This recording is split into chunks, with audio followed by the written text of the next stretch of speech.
Yeah, I'm Ethan, your real life English fluency coach.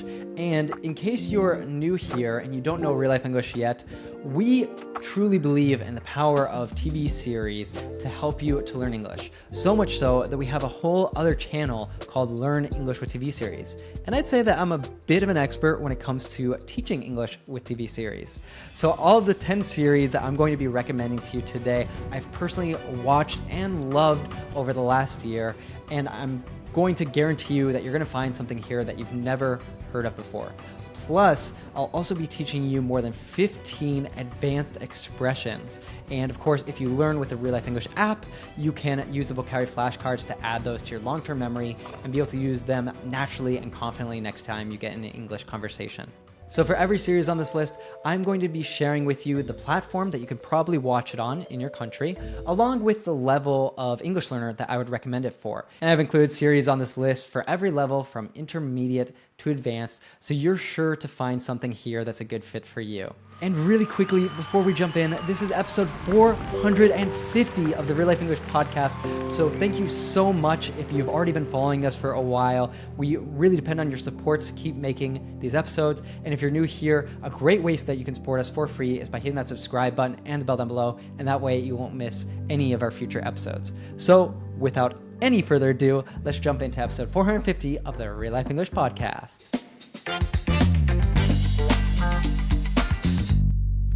All right, let's jump right into number 10 on our list, which is The Crown. Now, this is a fantastic series because it jumps into one of my favorite genres, which is historical fiction. For those of you that are learning British English, it will be a great opportunity for you to practice your listening of like really proper received pronunciation because it is the Queen's English, right? And of course, to learn a really important part of British culture, which for me, I think was the most fascinating thing with this series, is getting to look behind the facade of the British royal family. So a facade is like the front part of a building. It's usually the parts that makes the outside of the building beautiful. And here in Europe, for example, in historical parts, you need to maintain the facade. You can do anything else you want in a building, but usually for historical reasons, you actually need to keep that. And when we use it figuratively and behind the facade, like look behind the facade, it's like you're looking behind the beautiful part you see on the outside and seeing what's underneath. So in the case of the royal family, they present themselves in a certain way of being this perfect family, being the perfect representation of the United Kingdom. But of course, like any family, and probably especially, being under the spotlight, being so famous, for them, there's a lot of power dynamics, meaning that we get to see in the series how different members of the family, the royal family, interact and balance their power, and also how the Queen interacts because she lived through many different prime ministers, how she kind of used her influence to help to guide the country in a direction that she thought was for the best. And I believe this is going to be a great series for most upper intermediate learners. And of course, we've already done a lesson with The Crown on our Learning with TV series channel, so you might want to check that out to get a taste, and then you can dive into watching the rest of it on Netflix. All right, moving to number 9, and this is quite a big 180 from The Crown, is The Bear, which you can watch on Disney+. And this is a really great advanced English series because it's very fast-paced, and also there's pretty specific vocabulary. It's like cooking English. So for those of you that love things in the kitchen, this will be a great one for you. So this series is basically about a chef who inherits a family restaurant, like a fast food restaurant, and he decides to convert it into a Michelin star, meaning a very, very fine dining establishment. So it's really interesting following the story, but it's such a high stakes environment. A high stakes environment means that there's a lot to gain and a lot to lose. Like in games of gambling, like you might find at a casino, some of them are high stakes. Like if you do the roulette and you put it all on just like one number, that's very high stakes. Like you could win a lot if it hits that number, but you also have a lot to lose if it doesn't hit that. So we can say that trying to create a fine dining establishment, a fine dining restaurant, is a high stakes environment, meaning that there's a lot of stress between the different characters. Sometimes it even made me cringe a little bit. When you cringe, it's kind of like if you're watching the video, you can even see me, it's kind of like this, like it makes you tense up, it makes you feel uncomfortable just watching it. But on the other side of that, it's just got this incredibly beautiful cinematography, like all the editing and the way that the camera works in this. And I think what I love the most about this, because I do love good food and I love cooking and everything, was seeing the different recipes and how much care goes into the cooking in these kinds of restaurants. Plus, it's just got a fantastic cast, fantastic acting. It's won a bunch of Emmys for many of the different actors and many different aspects of the show that were acclaimed. And this one, we also have a lesson on our LearnShip TV channel that you might want to check out. All right, rolling into number 8. The first 2 that we looked at were dramas, so let's look at something a little bit lighter. This is Shrinking, which is on Apple TV+, and I believe this is a great series for intermediate learners. Now, this one, like I said, it's got dramatic aspects to it because sort of the premise is the story or the theme of a series or movie. The premise is a little bit dramatic because it's about different psychologists and it's about the main character losing his wife in an accident and how he and his daughter are dealing with that. But at the same time, it's a really like feel-good dramedy. So a dramedy is like this combination of drama and comedy. And it's feel good because lots of different things happen that make you feel good about it besides just getting to laugh a lot. One thing I loved about this is that the main actor is Jason Segel, I think is how you pronounce it. And when I was like a teenager and in my 20s, he was like all over the place. He was in a couple movies I loved, like I Love You Man and Forgetting Sarah Marshall. They're both hilarious if you haven't seen them before. And of course, he played Marshall in How I Met Your Mother, which was a series I absolutely loved. So getting to see him, now he's older and everything, and getting to see him in a different kind of role like this was really amazing. Also, I think because I've been doing therapy myself for the last couple of years, watching a series about therapists was it's really fascinating just to kind of like see from their perspective as someone who is a patient. And of course, why is it called Shrinking? So in American English, a shrink is a psychologist. It's like a slang term. So you don't want to call a psychologist a shrink because it can be a little bit demeaning or a little bit insulting, but it's still a really good slang word to know, and they're using a play on words here in the title of the show. And this will be a really great one for you to learn vocabulary related to self-development and mental health. So I highly recommend that you check this one out if you want to laugh. So actually we have lessons for all these first 3 series that I've talked about. And the best experience that you can have with these lessons is over on our RealLife English app. It's absolutely free for you to download by clicking the link in the description. And the great thing is that in addition to being able to watch these lessons with an interactive transcript, interactive meaning you can click on any word that you don't understand because maybe there's many advanced terms that I'm not actually defining for you.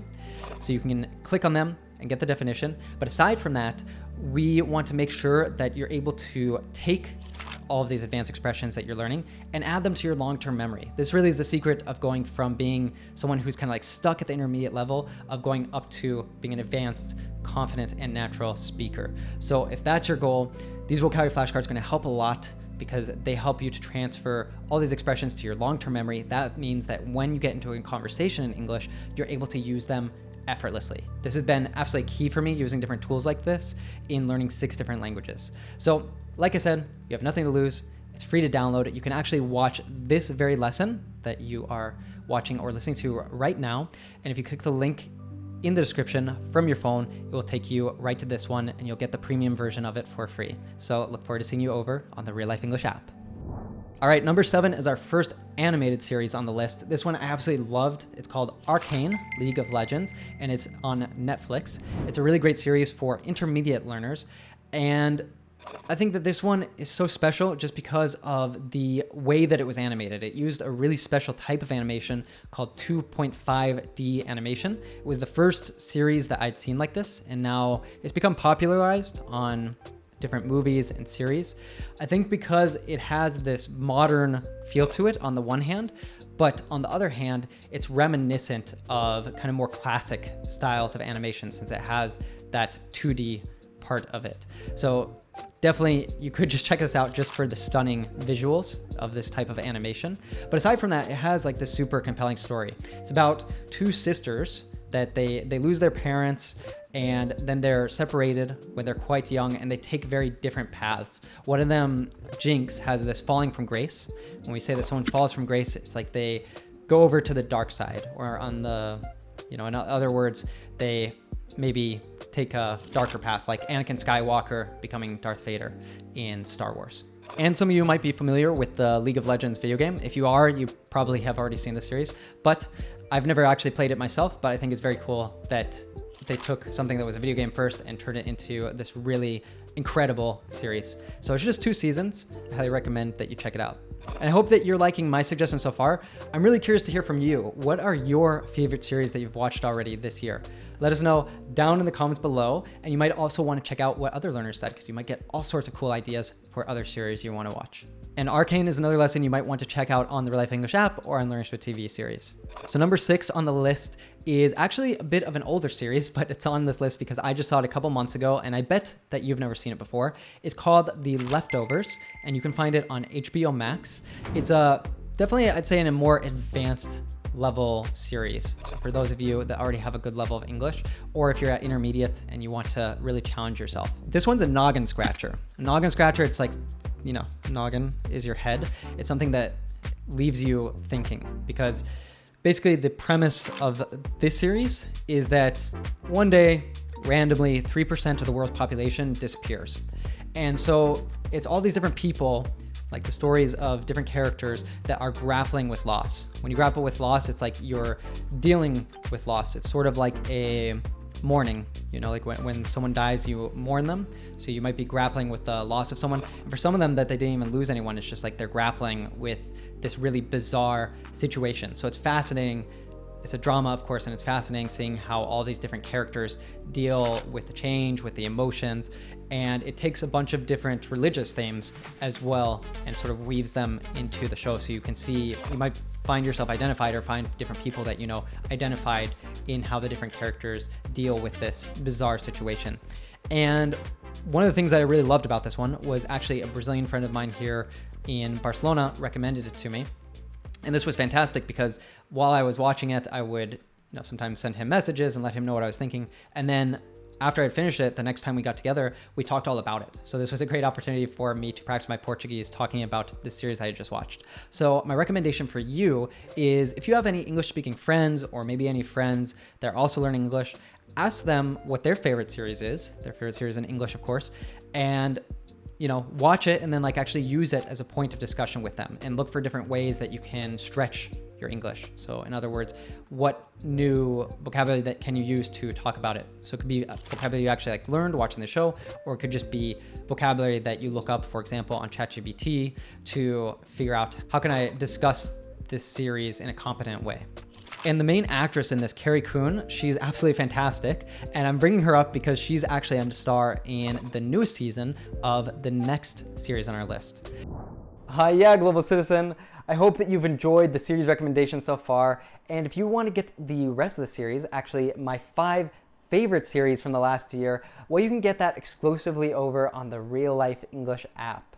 So you can get the premium version of today's lesson with the interactive transcript and the vocabulary flashcards with all the advanced expressions that we've learned today, so that you can add them to your long-term memory, remember them forever, and have them be available to you when you get in a conversation so you can speak confidently and naturally. Just click the link down in the description below from your phone now. Hope to see you over there.